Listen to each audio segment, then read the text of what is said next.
Good day. My name is Jagger Carrasca, and today I'll be giving you a brief on the United States Marine Corps Force Design 2030 and the steps that were taken to get to the final product. We will be going over Bryson's 10-step model, each step of the process and how it pertains to the Marine Corps Force Design, a SWOT analysis, and how the Force Design relates to the United States Interim National Security Strategy. Here is Bryson's 10-step model laid out in order. In order for a successful strategic plan, it is important to follow each one of these steps. Step 1 is to agree on a strategic planning process. This is the most important step in the decision-making process. Without it, the process will not even start. During this step, important decision-makers get together and talk about how they plan to tackle on the problem at hand. The key members during this process are the Commandant of the Marine Corps, the Sergeant Major of the Marine Corps, Secretary of Defense, and the Secretary of the Navy. After they all agree to a planning process, they can move on to the next step. Step 2 is to clarify organizational mandates. In this step, decision makers give their restraints and constraints, their expectations, and their vision. Here, the Commandant of the Marine Corps does just that. He states that the Marine Corps needs to be able to carry out this force design on their own with no help. They have to be ready to make the change with the resources they have now.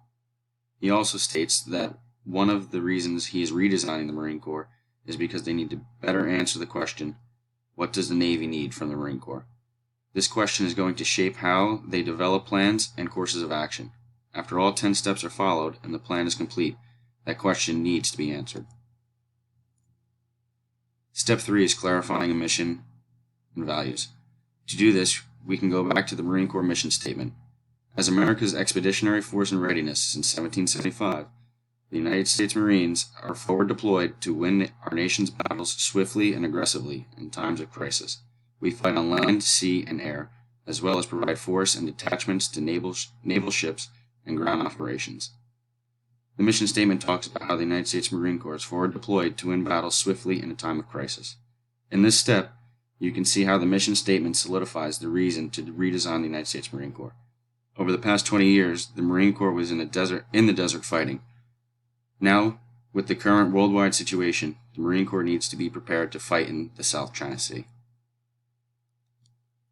Step 4 is to assess the organization's external and internal environment. This is called environmental scanning, or more commonly known as a SWOT analysis. The United States Marine Corps has many strengths that will aid them in their forced redesign. They have new equipment, an increased budget, and strong support from the United States Navy. Perhaps the biggest strength the United States Marine Corps has is their number of F-35s. The United States Marine Corps is the biggest user of the F-35 and currently owns 100 of them, with plans of acquiring 400 in total. The Marine Corps budget was $48 billion in 2020, which is a 6% increase from the previous year. This increase will allow the Marine Corps to buy more new state-of-the-art equipment. Another strength is the support they have from the United States Navy. The Blue-Green Team is perhaps the strongest bond between two organizations on the planet. With support from the world's strongest Navy, the United States Marine Corps can better execute its plan. A weakness is that the United States Marine Corps is the last branch on the list when it comes to the budget. Even though it received an increase over the years, it's still the least amount out of all the services. That being said, it is important for the Marine Corps to use its resources wisely and to execute their strategic plan. Another weakness the United States Marine Corps has is that it has a hard time retaining its Marines. A lot of the Marines leave to go to the civilian sector with their skills and make more money. For the United States Marine Corps to stay on track to complete its force design in time, they are going to have to recruit 38,500 people every year until 2030. This is a potential problem because manpower is going to be required for the force design, and only about 25% of the current population to recruit from meets the physical and academic requirements to join the Marine Corps. Continuing with the SWOT analysis, we have opportunity. The biggest opportunity that the Marine Corps has is that there's a high probability that the United States will get into an armed conflict with China in the near future.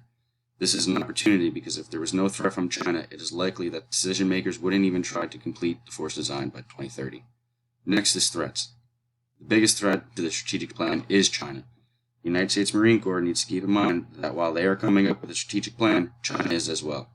To combat this, the Marine Corps is going to have a better plan and solidify a foundation behind it. Step 5 is identifying strategic issues. the biggest issues that affect the strategy for executing the Force Design 2030 goes back to the SWOT analysis. Retention and recruiting are the biggest contributing factors behind the strategy. Without the manpower, the whole plan will collapse. Step 6 is to formulate strategies to manage the issue. In this step, we identify our alternatives and develop proposals. We can break them down into 4 categories: strengths and opportunities, strengths and threats, weaknesses and opportunities, and weaknesses and threats. Here you can see these and how they relate to United States Marine Corps strategic plan. Strength and opportunity: increase recruiting efforts in highly populated area. By combining the strengths and opportunities, we can develop a plan to combat the recruiting issue. Strengths and threat: use the increased budget to stay ahead of China.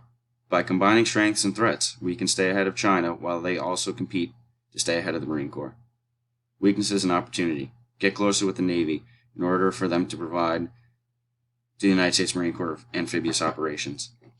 Doing this allows the Marine Corps to have more power than it would on its own, even though the strategic plan is designed to be completed without any outside help. Weaknesses and threats: give bonuses to Marines that leave the Corps and to make more money in the public sector. Examples are pilots and engineers. Combining these two, we can get past the issue of retention. Most Marines leave the military to do their job in the civilian sector, where they get paid more. By giving out bonuses, Marines are more likely to stay in after their obligated service. Step 7 is review and adopt a strategic plan. On this slide, you can see my decision matrix. After analyzing all courses of action, getting closer with the Navy was the best course of action. This is the best alternative because it got the lowest score, and naturally the blue-green team only works when they are close. I personally thought that this was the best alternative even before doing the matrix. Without the support from the Navy, amphibious warfare for the United States Marine Corps would not be possible. Step 8 is a realistic vision on how the plan will play out. Throughout the United States Marine Corps Force Design 2030, General Berger talks about how he sees the force design playing out.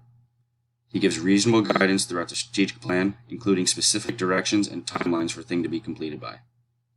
In doing this, he effectively laid out a new plan that is easy for Marines to follow and understand, and he clearly states his vision and the reasoning behind it. In making this strategic plan, the relevance to the mission statement is clear. By sticking to what the mission of the United States Marine Corps is, decision makers can see that what is in the strategic plan is realistic and does have a purpose. Step 9 is to develop an implementation process. The United States Marine Corps Force Design 2030 takes on a systematic approach.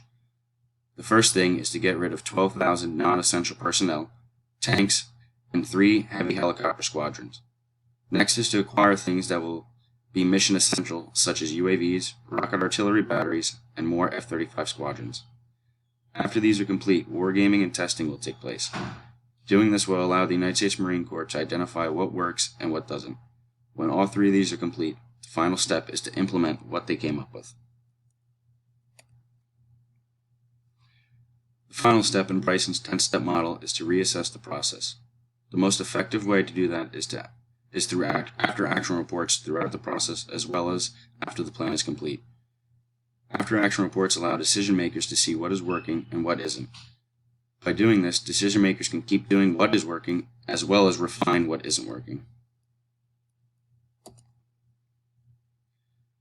The United States Marine Corps Force Design 2030 directly relates to the interim national security strategy. The national security strategy talks heavily about armed conflict with China. The reason the Marine Corps came out with the Force Design 2030 is because of how much emphasis was put on fighting China in the national security strategy. If the national security strategy did not talk about China, the Force Design 2030 either would not exist or would be tailored to another country that was talked about in the national security strategy. In this brief, we covered what Bryson's 10-step model is, how the United States Marine Corps Force Design 2030 fulfilled each step of the process. We went through a SWOT analysis, talked about the relationship between the national security strategy as well as the United States Marine Corps Force Design 2030.